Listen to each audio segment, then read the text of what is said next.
Kali ini akan masuk di masalah sumber daya manusia yang telah kelompok kami temukan. Ada 3 temuan utama masalah sumber daya manusia yang berada di organisasi tersebut. Kami telah melakukan wawancara secara langsung terhadap salah seorang karyawan di organisasi tersebut.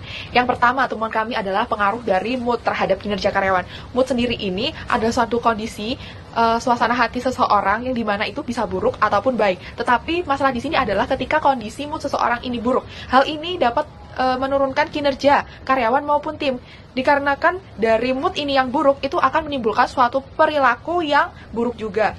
Apalagi di sini bekerja sama dengan tim, itu dapat mempengaruhi karyawan lain juga merasa tidak enak dan tidak nyaman, sehingga itu dapat menurunkan kinerja di satu tim. Lalu ada pengaruh diskomunikasi. Nah, di sini komunikasi antar karyawan sangat penting. Jika terjadi diskomunikasi, dampaknya akan signifikan terhadap efektivitas operasional dan akurasi kerja.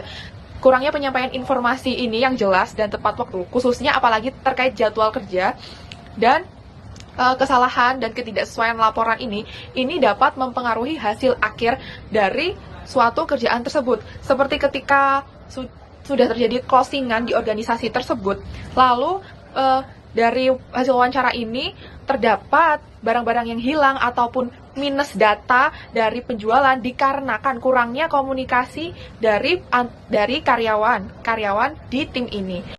Lalu ada kinerja karyawan baru. Di sini kurangnya kinerja pada karyawan baru berdampak pada penurunan efisiensi kerja dan kualitas pelayanan. Keterbatasan pengalaman kerja dan kompetensi teknis dari karyawan baru ini dapat menyebabkan karyawan baru ini membutuhkan waktu yang lebih lama untuk adaptasi, sehingga beban kerja karyawan lama ini meningkat dan berpotensi memicu kelelahan pada saat jam kerja.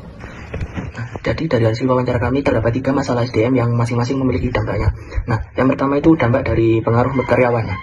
Mood karyawan merupakan faktor psikologis yang sangat mempengaruhi cara individu bekerja dan berinteraksi di lingkungan kerja. Ketika karyawan berada di dalam kondisi emosional yang negatif, seperti stres, kelelahan, atau tekanan kerja yang tinggi, kemampuan untuk berkonsentrasi dan bekerja secara teliti akan menurun. Nah, kondisi ini sangat berdampak pada penurunan produktivitas individu, meningkatnya risiko kesalahan kerja, serta menurunnya kualitas pelayanan yang diberikan kepada pelanggan. Selain itu, mood yang buruk juga menyebabkan berkurangnya motivasi kerja dan keterlibatan karyawan dalam menyelesaikan tugas secara optimal. Nah, dalam konteks kerja tim, mood negatif tidak hanya berdampak pada individu, tapi juga mempengaruhi dinamika kerja secara keseluruhan. Interaksi antar karyawan menjadi kurang harmonis, komunikasi menjadi tidak efektif, dan suasana kerja yang cenderung tegang. Jika kondisi ini berlangsung secara terus-menerus, lingkungan kerja menjadi tidak kondusif dan kinerja tim menurun, yang pada akhirnya berdampak pada penurunan kinerja organisasi secara menyeluruh. Nah, yang kedua ada dampak dari pengaruh diskomunikasi. Diskomunikasi antar karyawan merupakan salah satu faktor yang menghambat efektivitas operasional organisasi. Informasi yang tidak disampaikan secara jelas, tidak lengkap, atau tidak tepat waktu, terutama terkait jadwal kerja, prosedur operasional, serta pengelolaan barang dapat memicu kesalahan kerja dan ketidaksesuaian dalam pelaksanaan tugas. Dampaknya antara lain yaitu meningkatnya risiko kehilangan aset, serta tidak akuratan data penjualan yang berpengaruh pada pengambilan keputusan manajerial. Nah, selain berdampak pada hasil kerja, diskomunikasi ini juga mengganggu koordinasi dan kerjasama antar karyawan. Proses kerja menjadi lebih lambat karena adanya kebutuhan klarifikasi, berulang atau perbaikan atas kesalahan yang seharusnya dapat dihindari.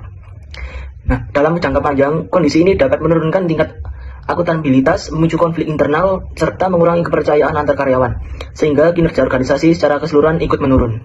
Nah, yang ketiga yaitu dampak dari kinerja karyawan baru. Kinerja karyawan baru yang belum optimal berdampak pada efisiensi kerja dan kualitas pelayanan, terutama di sektor food and beverage yang menuntut kecepatan, ketepatan, dan konsistensi layanan. Nah, keterbatasan pengalaman kerja dan pemahaman terhadap prosedur operasional menyebabkan karyawan baru ini membutuhkan waktu adaptasi yang lebih lama. Selama masa adaptasi tersebut, potensi kesalahan kerja meningkat dan alur pelayanan kepada pelanggan ini menjadi kurang optimal. Di sisi lain, proses adaptasi karyawan baru ini seringkali meningkatkan beban kerja karyawan lama yang harus memberikan pendampingan dan kondisi dan pengawasan tambahan. Apalagi kondisi ini tak mendukung dengan program pelatihan dan pembinaan yang terstruktur. Maka risiko kelelahan kerja pada karyawan lama ini akan meningkat.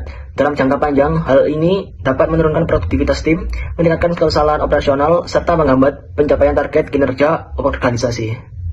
Nah, jadi kita ada beberapa usulan nih untuk meningkatkan kualitas kinerja kepada Dimsum Yogja. Nah, yang pertama yaitu program SOP dan Zero Effect. Nah, program ini itu bertujuan untuk meningkatkan variasi kualitas yang tidak diinginkan, baik dalam produk dimsum maupun pelayanan, sehingga pelanggan itu mendapatkan pengalaman yang sama-sama memuaskan setiap kali berkunjung ke kedai Dimsum Yogja. Kemudian, program ini itu meliputi seperti SOP penyajian, SOP pembersihan meja, maupun SOP pengemasan take away. Nah, program ini tuh juga meliputi quality control, checklist harian maupun shift terhadap karyawan itu sendiri.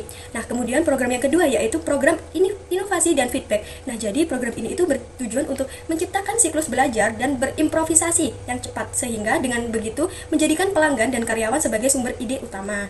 Nah, jadi program ini itu seperti proses maupun promosi. Nah, sistem feedbacknya itu apa sih? Nah, sistem feedbacknya itu seperti review, terus menerima pembayaran barcode seperti itu. Nah, kemudian program yang ketiga yaitu program Digital Boost dan Loyalty. Nah, program ini itu bertujuan untuk memperkuat kehadiran online dan membangun hubungan jangka panjang dengan pelanggan melalui teknologi sederhana. Nah, jadi seperti pelayanan kepada konten media sosial seperti itu. Nah,